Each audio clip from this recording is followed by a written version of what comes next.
Today we celebrate the feast of the Transfiguration of the Lord. The word transfiguration comes from the Latin roots trans, literally means across, and figura, a form or a shape.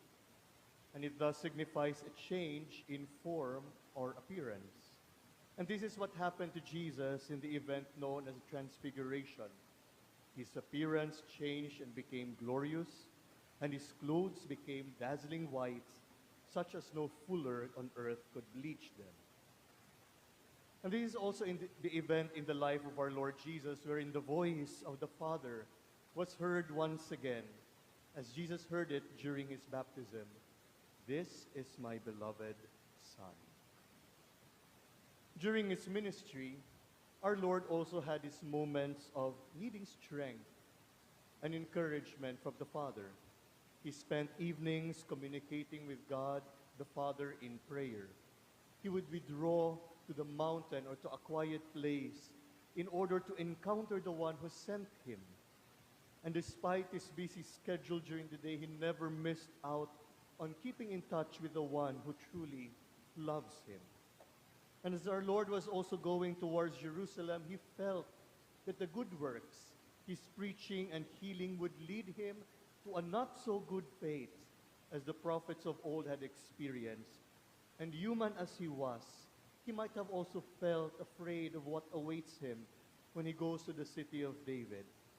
He had conflicts during his encounters with the Pharisees, the Sadducees, the scribes, and those in power among the Jews of his time, which led them to plot against him. He had foreseen his death when he talked with his apostles, saying to them that the Son of Man must suffer greatly and be rejected by the elders, the chief priests, and the scribes, and be killed and rise after 3 days.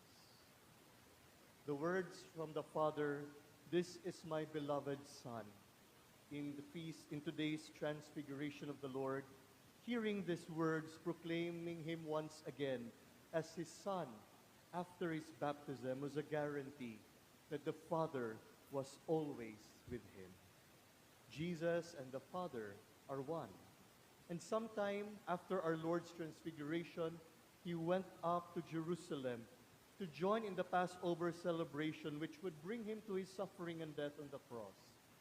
This extraordinary experience on the mountain with these great Old Testament figures of Moses and Elijah, and the proclamation of the Father with him as his Son, gave Jesus the strength to face what was in store for him days after in Jerusalem. He was given a foretaste of the glory which he will experience during his resurrection. It was indeed reassuring and strengthening. The Transfiguration event was also for the apostles who witnessed it. Christ's Transfiguration aimed at strengthening the apostles' faith in anticipation of his passion. The ascent onto the mountain prepares for the ascent to Calvary.